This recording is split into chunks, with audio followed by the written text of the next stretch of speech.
नमस्कार प्रेक्षकांनो, लग्नानंतर होईलच प्रेम या मालिकेमध्ये आपण पाहणार आहोत की लग्नाची बोलणी आता इथे सुरू असते. तेवढ्यातच तिकडून आशाताई आता कचोरी आणि वेपर्स घेऊन येतात. तर आता मानिनी म्हणत असते की आपण ना एक काम करूया, खाण्याच्या आधी ना थोडंसं काहीतरी बोलूया, म्हणजे तुम्हाला जर काही मुलांना प्रश्न वगैरे विचारायचे असतील तर ते तुम्ही विचारू शकता. तर मग नंदिनीची आई म्हणत असते की म्हणजे मला एक विचारायचं आहे की मुलांना जेवण बनवता येतं का? तर आता सगळेजण हसायलाच लागतात. तर नंदिनी म्हणत असते की येतं ना, बायकोचं मन आणि पोट भरेल इतकं सुंदर जेवण बनवता येतं जीवांना. आता असं म्हटल्याबरोबर सगळ्यांनाच खूपच हसायला येतं. नंदिनी आणि जीवा सुद्धा एकमेकांकडे बघून आता खूप हसतात. तर मग आता विक्रम म्हणत असतो की आणि मुलींना काही व्यसन वगैरे आहे का? असं म्हटल्याबरोबर सगळ्यांना आश्चर्याचा धक्काच बसतो की विक्रम असं काय विचारतोय. मग लगेच आता पार्थ म्हणत असतो की नवऱ्यावरती फिसकारण्याचं व्यसन आहे, पण ना ते व्यसन मी सहन करू शकतो, मला ते व्यसन चालतंय. तर मग काव्याला त्या पार्थचा खूपच राग येतो, म्हणजे खोटा खोटा राग येत असतो आणि ती म्हणत असते काय हे देशमुख तर ना कुठे काय बोलतील सांगताच येत नाही. तर सगळेजण आता इथे खूप खुश असतात. तर विक्रम म्हणत असतो की चला चला आता बास करा, किती गप्पा झाल्या, आता ना मला भूक लागलेली आहे. असं म्हटल्याबरोबरच आता इकडे नंदिनीचे बाबा सुद्धा म्हणत असतात की कांदे पोहे कधी येणार आहेत का, आम्हाला या प्लेटमधली कचोरी आणि वेपर्स तुम्ही खायला घालणार आहे आणि त्याच्यावरतीच भागवणार आहे. तर आता सगळेजण एकमेकांकडे बघायला लागतात. तर जीवा आणि पार्थ म्हणत असतात की खायला तर खूप छान बनवलेलं आहे, पण कांदे पोहे नाहीत, पाणीपुरी. आता असं म्हटल्याबरोबरच नंदिनी आणि काव्या मात्र खूप खुश झालेले असतात.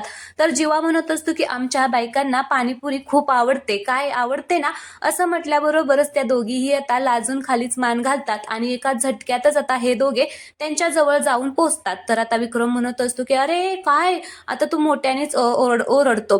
तर मग आता नंदिनीचे बाबा म्हणत असतात की अरे काय झालं? तर आता बघ ना, त्यांनी डायरेक्ट जागाच बदलली. हे दोघे जर आता आपापल्या बायकांना भेटायला जातात तर आता सगळे म्हणतात अरे आम्ही इथे आहे, थांबा थांबा. आता सगळेच खूप खुश झालेले असतात. आता ते भेटायला जातात. तर नंदिनी आणि काव्या म्हणत असतात की अहो काय चाललंय, सगळे आहेत तिथे आणि आता खूप हसत असतात. तर आता सगळेजण पाणीपुरी खाण्यासाठी इकडे आलेले असतात. मस्त छान असा पाणीपुरीचा बेत तिथे ठरवलेला असतो. सगळेजण आपापल्या पार्टनरला इथे पाणीपुरी चारत असतात. नंदिनी काव्या त्यांच्या पार्टनरला चारत असतात. तर त्यांचे आई बाबा सुद्धा आता एकमेकांना इथे भरवत असतात. मानिनी विक्रम ते सुद्धा आता एकमेकांना इथे आता पाणीपुरी भरवत असतात. सगळेच जण आता खूप खुश झालेले असतात आणि मस्त असं पाणीपुरी एन्जॉय करत असतात. रम्या आणि वसु सुद्धा आता येथे आलेले आहेत आणि सगळे आनंदाने पाणीपुरी खात असतात. सगळ्यांचे एकमेकांना चारून झाल्यावरती रम्या आता पार्थला पाणीपुरी चारायला जाते. तेवढ्यातच इकडे काव्याला आता ठसकाच लागतो. तर तो तिच्या हातची पाणीपुरी खात नाही. काव्याला मात्र तो सावरायला जातो. तिच्या असं डोक्यावरती पाणी थोडंसं टाकून थापडतो, ज्याने काव्याला बरं वाटत असतं म्हणून. तर आता सगळेजण त्यांच्याकडे बघत असतात. तर आता विक्रम म्हणत असतो की बघ बघ कसं काय चाललंय, आमची पोरं तुमच्या पोरींची खूप काळजी घेतात बरं का. तर आता मानिनी म्हणते की हा, काळजी नसावी. असं म्हणून आता सगळेच ते खुश झालेले आहेत. आता सगळेजण पाणीपुरी खाऊन झाल्यानंतर ना थोडेसे हॉलमध्ये सगळे जर आता एकत्र बसतात आणि म्हणत असतात की चला आता लग्नाच्या तयारीला पुढच्या लागूया, पत्रिका काढणं, मेहंदी, हळद, खूप काही करायचं आहे. असं म्हणून आता ते सगळेजण एकमेकांबरोबर बोलत असतात आणि नंतर आता काव्या म्हणत असते की मला पत्रिका पण काढायची या.